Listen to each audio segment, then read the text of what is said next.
सोचिए, वजन घटाने की चाहत में हर सुबह उठकर एक कप तेज गर्म पानी में चम्मच भर शहद मिला के पिया जा रहा है। हाँ, और देखा जाए तो इंटरनेट के ढेरों आर्टिकल से लेकर जो फिटनेस इन्फ्लुएंसर्स हैं, हर कोई इसे फैट बर्न करने का एकदम जादुई नुस्खा बताता है। बिल्कुल। लेकिन क्या हो अगर ये पता चले कि ये आदत वजन कम करने के बजाय शरीर के अंदर एक ऐसा चिपचिपा टॉक्सिन या जहर पैदा कर रही है जो मेटाबॉलिज्म को और ज्यादा धीमा कर देता है। देखिए, ये एक ऐसा तथ्य है जो किसी को भी हैरान कर सकता है, खासकर तब जो पूरी दुनिया एक ही ढर्रे पर चल रही हो। मतलब आज के समय में वजन कम करने को अक्सर एक बहुत ही गणितीय या कह सकते हैं बाइनरी समस्या मान लिया गया है। हाँ, जैसे शरीर कोई मशीन हो, मतलब जितनी कैलोरी अंदर गई उससे ज्यादा जला दो और बस वजन कम हो जाएगा। बिल्कुल सही कहा। लेकिन इंसानी शरीर का जीव विज्ञान इतना सीधा नहीं है। कई अलग अलग नजरिए हैं। बिल्कुल। हमारे पास आयुर्वेदिक क्लिनिकों के शोध लेख हैं, कफ दोष को संतुलित करने वाले आहार की सूचियां हैं। इसके अलावा आहार विधि विधान यानी भोजन करने के प्राचीन नियमों से जुड़े ग्रंथ हैं और त्रिफला के प्रभावों को परखने वाला एक आधुनिक वैज्ञानिक मेटा एनालिसिस भी है। मतलब प्राचीन ज्ञान और आधुनिक विज्ञान का एक पूरा मिश्रण है। सही कहा। इस चर्चा का लक्ष्य सिर्फ क्या खाना है कि रटी रटाई बातों से बाहर निकलकर शरीर की आंतरिक ऊर्जा को समझना है। तो चलिए इस पूरी बात को थोड़ा विस्तार से समझते हैं ताकि बिना सूचनाओं के बोझ तले दबे ये जाना जा सके कि शरीर के विज्ञान को समझकर किए गए छोटे छोटे बदलाव कैसे बहुत गहरा असर पैदा कर सकते हैं। मैं कहूंगी कि आधुनिक डाइटिंग अक्सर भोजन को सिर्फ एक ईंधन के रूप में देखती है। मतलब उसमें कितना प्रोटीन है या कितने कार्बोहाइड्रेट्स हैं। हाँ, बस मैक्रोज गिनते रहो। बिल्कुल। लेकिन आयुर्वेद एक कदम पीछे जाकर ये सवाल पूछता है कि उस ईंधन को जलाने वाली भट्टी की हालत कैसी है। अगर पाचन की प्रक्रिया ही बिगड़ी हुई है तो दुनिया का सबसे पौष्टिक या कम कैलोरी वाला खाना भी फायदा करने के बजाय नुकसान ही करेगा। अच्छा, मतलब शुरुआत खाने से नहीं बल्कि उसे पचाने की ताकत से होनी चाहिए। एकदम सही। आयुर्वेद में किसी भी मेटाबॉलिक समस्या या मोटापे की शुरुआत फैट से नहीं बल्कि अग्नि के सिद्धांत से होती है। मैंने स्रोतों में पढ़ा कि इस अग्नि का बहुत गहराई से जिक्र है। बताया गया कि शरीर में सिर्फ पेट का एसिड ही नहीं बल्कि 13 प्रकार की अग्नि होती हैं। हाँ, 13 प्रकार की, जिसमें मुख्य रूप से जठराग्नि, भूताग्नि और धात्वाग्नि का नाम आता है। ये सुनने में थोड़ा तकनीकी लग सकता है सुनने वालों के लिए। इसे कैसे समझा जाए? देखिए, इसे ऐसे देखा जा सकता है कि शरीर में ऊर्जा बनाने के अलग अलग स्तर हैं। जठराग्नि मुख्य भट्टी है जो पेट और आंतों में होती है। इसका काम है जो भी खाया गया है उसे तोड़ना। ओके, मतलब पहली स्टेज। हाँ। फिर आती है भूताग्नि जो लिवर के स्तर पर काम करती है। ये खाने के तत्वों को शरीर के इस्तेमाल के लायक बनाती है। और फिर है धातु अग्नि जो कोशिकाओं या सेल्स के स्तर पर काम करती है, जो ये तय करती है कि पोषण से खून बनेगा, मांसपेशियां बनेंगी या फिर फैट बनेगा। अच्छा, तो जब ये मुख्य भट्टी यानी जठराग्नि कमजोर पड़ जाती है तो क्या होता है? तो उसे मंदाग्नि कहा जाता है। मंदाग्नि का सीधा सा अर्थ है कि मेटाबॉलिज्म की जो आग है वो ठंडी पड़ गई है। तो क्या इसे ऐसे समझा जा सकता है कि हम किसी कैंप फायर में सूखी लकड़ियों की जगह अचानक से ढेर सारी भारी और गीली लकड़ियां डाल दें? आग भड़कने के बजाय सिर्फ धुआं ही धुआं पैदा करेगी। अरे वाह, ये तुलना बिल्कुल सटीक बैठती है। वो जो गाढ़ा और दम घोटने वाला धुआं है, आयुर्वेद में उसे ही आम कहा जाता है। आम मतलब कोई टॉक्सिन? हाँ, जब जठराग्नि कमजोर होती है तो खाना पचता नहीं है बल्कि पेट में सड़ने लगता है। यही अधपचा खाना आम नाम की टॉक्सिन या विषाक्त पदार्थ में बदल जाता है। और यहीं से सारा खेल बिगड़ता है। स्रोतों में लिखा है कि ये जो आम है वो शरीर के अलग अलग स्रोतों यानी चैनल्स को ब्लॉक कर देता है। बिल्कुल। और यहाँ जो सबसे दिलचस्प बात है वो ये है कि कैसे ये प्राचीन मंदाग्नि और आम का सिद्धांत आज के आधुनिक चिकित्सा विज्ञान से हूबहू मेल खाता है। वो कैसे? आधुनिक विज्ञान में हम इंसुलिन रेजिस्टेंस की बात करते हैं, है ना? आजकल ये शब्द बहुत सुनने को मिलता है। इसे इस तरह समझा जा सकता है कि शरीर की हर कोशिका पर एक ताला लगा है और इंसुलिन वो चाबी है जो ताला खोलकर ब्लड शुगर को कोशिका के अंदर भेजती है ताकि ऊर्जा बन सके। ठीक है। अब ये आम या टॉक्सिन जाकर उन तालों पर चिपक जाता है। अब इंसुलिन नाम की चाबी काम ही नहीं करती। ओ, तो शरीर का शुगर कोशिकाओं में जाने के बजाय खून में ही घूमता रहता है। एग्जैक्टली और अंततः लिवर उसे फैट में बदलकर शरीर में जमा करने लगता है। ये बहुत ही स्पष्ट करने वाली बात है। मतलब मोटापा असल में कोई अलग बीमारी नहीं है, बल्कि इस आम के कारण बिगड़े हुए पूरे सिस्टम का एक लक्षण भर है। बिल्कुल सही। स्रोतों में मंदाग्नि के कुछ लक्षण भी बताए गए हैं, जैसे कि सुबह उठने पर जीभ पर एक सफेद परत का जमा होना, पेट में लगातार भारीपन महसूस होना और खाना खाने के तुरंत बाद शरीर में गहरी सुस्ती या थकान आना। हाँ, अगर किसी के साथ ऐसा हो रहा है तो साफ है कि अंदर की आग कमजोर है। तो सवाल यह है कि इस आग को बुझने से कैसे रोका जाए। यहीं पर हमारे स्रोत आहार विधि विधान की बात करते हैं, यानी खाने के वो प्राचीन नियम। देखिए, आहार विधि विधान सिर्फ ये नहीं बताता कि क्या खाना है, बल्कि ये खाने के भौतिक विज्ञान पर जोर देता है। इसमें पहला नियम है उष्णम अश्नियात, जिसका अर्थ है हमेशा हल्का गर्म भोजन करना चाहिए। इसके पीछे का विज्ञान क्या है? बहुत सीधा सा विज्ञान है। शरीर का अपना एक तापमान होता है। जब कोई सीधे फ्रिज से निकला हुआ ठंडा खाना या बर्फीला पानी पीता है तो शरीर को उसे पचाने की प्रक्रिया शुरू करने से पहले बहुत सारी ऊर्जा सिर्फ उस खाने को शरीर के तापमान तक गर्म करने में खर्च करनी पड़ती है। अच्छा, तो मतलब हमारी आधी ऊर्जा तो उसे गर्म करने में ही चली गई। हाँ, और ये प्रक्रिया पाचक रसों को पतला कर देती है और उस अग्नि को बुझा देती है। और शायद इसीलिए गर्म खाना खाने से कफ दोष भी नियंत्रण में रहता है, जो शरीर में भारीपन लाता है। इसका दूसरा नियम थोड़ा चौंकाने वाला लगा मुझे, स्निग्धम अश्नियात। इसका मतलब है कि भोजन में हल्का रूखापन नहीं, बल्कि थोड़ी स्निग्धता या फैट्स होने चाहिए। हाँ, ये नियम लोगों को अक्सर कंफ्यूज कर देता है। बिल्कुल, यहाँ एक बहुत बड़ा विरोधाभास नजर आता है। अगर कोई फैट कम करना चाहता है तो क्या उसे अपने खाने में घी या तेल बढ़ा देना चाहिए? ये बात तो आधुनिक लो फैट डाइट के बिल्कुल उलट लगती है। ये दुविधा बहुत स्वाभाविक है, लेकिन देखिए, आयुर्वेद सम्यक या संतुलन के सिद्धांत पर चलता है। स्निग्धम अश्नियात का मतलब खाने को तेल या घी में डुबोना बिल्कुल नहीं है। तो फिर इसका सही मतलब क्या है? इसका अर्थ है प्राकृतिक नमी और बहुत थोड़ी मात्रा में अच्छे फैट्स का इस्तेमाल। जब कोई पूरी तरह से सूखा या रूखा खाना खाता है, जैसे सिर्फ उबली हुई सूखी सब्जियां या क्रैकर्स, तो वो आंतों की अंदरूनी परत को खुरचता है और वात दोष बढ़ाता है। मतलब आंतों में रूखापन आ जाता है। हाँ, बहुत हल्की सी स्निग्धता पाचक रसों को सही से काम करने में मदद करती है और खाने को आंतों में आसानी से आगे बढ़ाती है। हालांकि जो व्यक्ति पहले से ही बहुत अधिक कफ दोष या मोटापे का शिकार है, उससे इस स्निग्धता को न्यूनतम ही रखना चाहिए। ये अंतर समझना बहुत जरूरी है कि चिकनाई आंतों को लुब्रिकेट करने के लिए है, न कि कैलोरी बढ़ाने के लिए। अच्छा, अगला नियम मात्रा को लेकर है, मात्रावत अश्नियात। स्रोतों के अनुसार पेट का आधा या 1/3 हिस्सा ही ठोस खाने से भरना चाहिए, बाकी हिस्सा तरल पदार्थों और हवा के लिए खाली छोड़ देना चाहिए। ये बहुत ही अहम नियम है। कैसे हम एक वॉशिंग मशीन के उदाहरण से समझ सकते हैं? ये बहुत अच्छा उदाहरण है। अगर एक वॉशिंग मशीन को कपड़ों से ऊपर तक ठसाठस भर दिया जाए तो उसमें पानी और डिटर्जेंट के घूमने की कोई जगह ही नहीं बचेगी। हाँ, मशीन चलेगी तो सही, लेकिन कपड़े साफ नहीं होंगे और मोटर पर अलग से जोर पड़ेगा। ठीक यही हमारे पेट के साथ होता है। अगर पेट को गले तक खाने से भर लिया जाए तो पेट की मांसपेशियों को खाने को मथने के लिए जगह ही नहीं मिलती। पाचक रस और एंजाइम्स खाने में ठीक से मिल नहीं पाते और नतीजा वही होता है, खाना पचने के बजाय सड़ता है और वो आम बनता है। इसके बाद आहार विधि विधान में एक और नियम है, जीर्ण अश्नियात, जिसका मतलब है कि पिछला भोजन पूरी तरह पचने के बाद ही दूसरा भोजन करना चाहिए। इसके लिए कम से कम 3 घंटे का अंतर बताया गया है। हाँ, ताकि शरीर को रीसेट होने का समय मिल सके। और अंतिम नियम है वीर्य विरुद्धम, जिसका मतलब है विरुद्ध आहार या गलत कॉम्बिनेशन खाने से बचना। स्रोतों में साफ तौर पर प्रोटीन और स्टार्च को एक साथ खाने से मना किया गया है, लेकिन आधुनिक डाइट में तो चिकन के साथ चावल या दाल के साथ चावल बहुत ही आम बात है।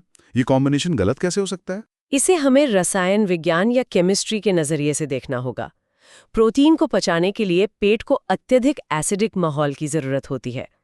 पेट पेप्सिन नाम का एंजाइम छोड़ता है जो सिर्फ एसिड में ही काम करता है। ठीक है, प्रोटीन के लिए एसिड चाहिए। दूसरी तरफ स्टार्च या कार्बोहाइड्रेट्स को पचाने के लिए एमाइलेज नाम का एंजाइम चाहिए, जो एक एल्कलाइन यानी क्षारीय माहौल में काम करता है। अब जब प्रोटीन और स्टार्च एक साथ भारी मात्रा में पेट में जाते हैं तो एसिड और एल्कलाइन रस एक दूसरे को बेअसर या न्यूट्रलाइज कर देते हैं। मतलब पाचन तंत्र पूरी तरह से भ्रमित हो जाता है। बिल्कुल। ऐसे में खाना पेट में सामान्य से कई अधिक समय तक पड़ा रहता है। उसमें फर्मेंटेशन या खमीर उठता है, गैस बनती है और फिर से वही वजन बढ़ाने वाले टॉक्सिन्स पैदा होते हैं। तो अगर हमने इस पेट रूपी वॉशिंग मशीन को सही तापमान दे दिया और उसे ठसाठस भरने से भी बचा लिया, तो अगला सबसे तार्किक सवाल ये उठता है कि इसके अंदर जाने वाला ईंधन यानी हमारा खाना कैसा होना चाहिए। यही सबसे बड़ा सवाल है। स्रोतों के अनुसार अगर मोटापा है तो उसका मुख्य कारण कफ दोष का असंतुलन है। कफ पृथ्वी और जल तत्वों से बना है। ये शरीर को स्थिरता देता है, जो कि जरूरी है, लेकिन इसके बढ़ने से भारीपन और सुस्ती आती है। तो इस कफ को तोड़ा कैसे जाए? कफ को तोड़ने के लिए आयुर्वेद स्वाद के विज्ञान का उपयोग करता है। देखिए, खाने के 6 मुख्य स्वाद होते हैं। कफ को शांत करने के लिए कटु यानी तीखा, तिक्त यानी कड़वा और कषाय यानी कसैला स्वाद वाले भोजन का चुनाव करना चाहिए। कड़वा और कसैला, लेकिन ऐसा क्यों? इसके पीछे का जीव विज्ञान ये है कि कड़वा और कसैला स्वाद लिवर को उत्तेजित करता है। इससे बाइल जूस या पित्त ज्यादा बनता है, जो सीधे तौर पर फैट को तोड़ने का काम करता है। कड़वा स्वाद पैंक्रियास को भी सक्रिय करता है, जिससे ब्लड शुगर को नियंत्रित रखने में मदद मिलती है। और किन स्वादों से बचना चाहिए? इसके ठीक विपरीत मधुर यानी मीठा, अम्ल यानी खट्टा और लवण यानी नमकीन स्वादों से बचना चाहिए, क्योंकि ये शरीर में पानी रोकते हैं और कफ को बढ़ाते हैं। ये एक बहुत बड़ा आहा मोमेंट है। अगर आज की आधुनिक जीवन शैली और सुपरमार्केट के कल्चर को देखा जाए तो हमारा पूरा खानपान सिर्फ मीठे और नमकीन पर ही टिका हुआ है। हर प्रोसेस्ड फूड में चीनी और नमक कूट-कूट कर भरा है। बिल्कुल, कड़वा या कसैला स्वाद तो हमारी डाइट से लगभग गायब ही हो गया है, और यही सबसे बड़ी समस्या है। जब हम अपनी डाइट से कड़वे स्वाद को हटा देते हैं तो हम अपने मेटाबॉलिज्म का एक बहुत बड़े हिस्से को सुला देते हैं। तो इसके लिए क्या खाया जाए? स्रोतों में कुछ बहुत ही बेहतरीन सुपर फूड्स का जिक्र है जो कफ को तोड़ने में माहिर हैं, जैसे करेला। ये ब्लड शुगर और ट्राइग्लिसराइड्स को कम करने में कमाल का काम करता है। आंवला, जो फाइबर और विटामिन सी से भरपूर है। हल्दी और अदरक का भी जिक्र था स्रोतों में। हाँ, हल्दी और अदरक शरीर में गर्मी पैदा करते हैं और मेटाबॉलिज्म को तेज करते हैं। इसके अलावा हरी पत्तेदार सब्जियां, मूंग दाल का सूप वजन कम करने के लिए इसलिए बेहतरीन माना गया है क्योंकि ये प्रोटीन से भरपूर होने के बावजूद पचने में बहुत हल्का होता है। स्रोतों में वजन कम करने वाले कुछ खास पेयों या ड्रिंक्स का भी जिक्र है। हाँ, जैसे सुबह खाली पेट नींबू और अदरक का पानी या फिर जीरा पानी। हाँ, और दोपहर के भोजन के बाद भुने हुए जीरे के साथ छाछ बहुत फायदेमंद है, और दिन के बीच में दालचीनी के साथ ग्रीन टी। मैंने देखा कि इन पेयों को लेने का समय भी निर्धारित किया गया है, जैसे खाने से 20-30 मिनट पहले या खाली पेट, ताकि ये पेट की अग्नि को तैयार कर सकें। बिल्कुल। छाछ का दोपहर के खाने के बाद इस्तेमाल विशेष रूप से फायदेमंद है, क्योंकि इसमें प्राकृतिक प्रोबायोटिक्स होते हैं जो गट माइक्रोबायोम को सुधारते हैं, और जीरा गैस को बनने से रोकता है। लेकिन ठंडे पानी से तो बचना है ना? एकदम। यहाँ फिर से वही बात ध्यान रखने वाली है कि अगर वजन कम करना है तो ठंडे या बर्फीले पेय पदार्थों से पूरी तरह दूरी बनानी होगी। बर्फ वाला पानी पेट की रक्त वाहिकाओं को सिकोड़ देता है, जिससे वहां खून का बहाव कम हो जाता है और पाचन धीमा पड़ जाता है। यह बात बहुत ही दिलचस्प हो जाती है। जब पेयों की और सुबह उठकर पीने वाले पानी की बात चली रही है, तो चलिए वापस उसी मिथक पर आते हैं जिसका जिक्र हमने बिल्कुल शुरुआत में किया था, गर्म पानी और शहद। हाँ, ये बहुत बड़ा मिथक है। ये कैसे हो सकता है कि जो नुस्खा इंटरनेट पे वजन कम करने का सबसे अचूक तरीका माना जाता है, वो असल में इतना नुकसान कर रहा है? देखिए, इस मिथक को तोड़ने के लिए शहद के रासायनिक स्वभाव को समझना होगा। आयुर्वेद में हर खाद्य पदार्थ का एक वीर्य या तासीर होती है। शहद का स्वभाव शीतवीर्य यानी ठंडा होता है, और ये प्रकृति में बहुत भारी और मीठा है। तो जब इसे गर्म पानी में डालते हैं तो क्या होता है?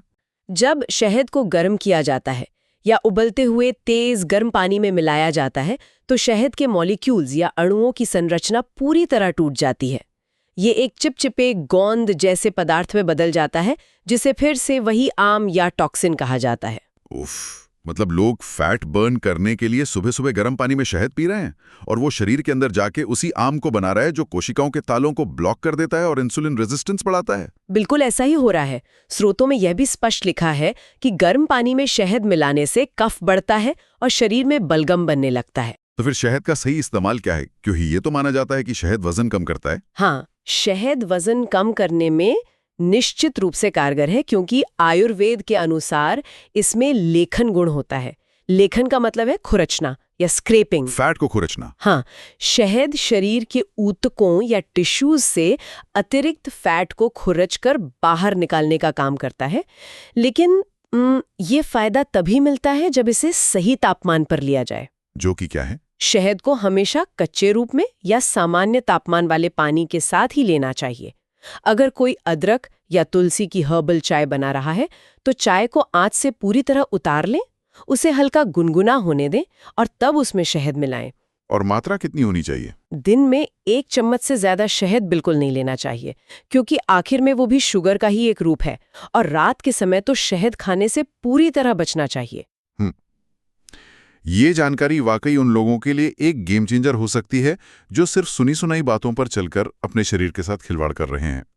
तो चलिए प्राचीन विज्ञान और मिथकों की गहराई से निकलकर अब ये देखते हैं कि क्या आधुनिक विज्ञान भी इन प्राकृतिक औषधियों को अपनी कसौटी पर प्रमाणित करता है।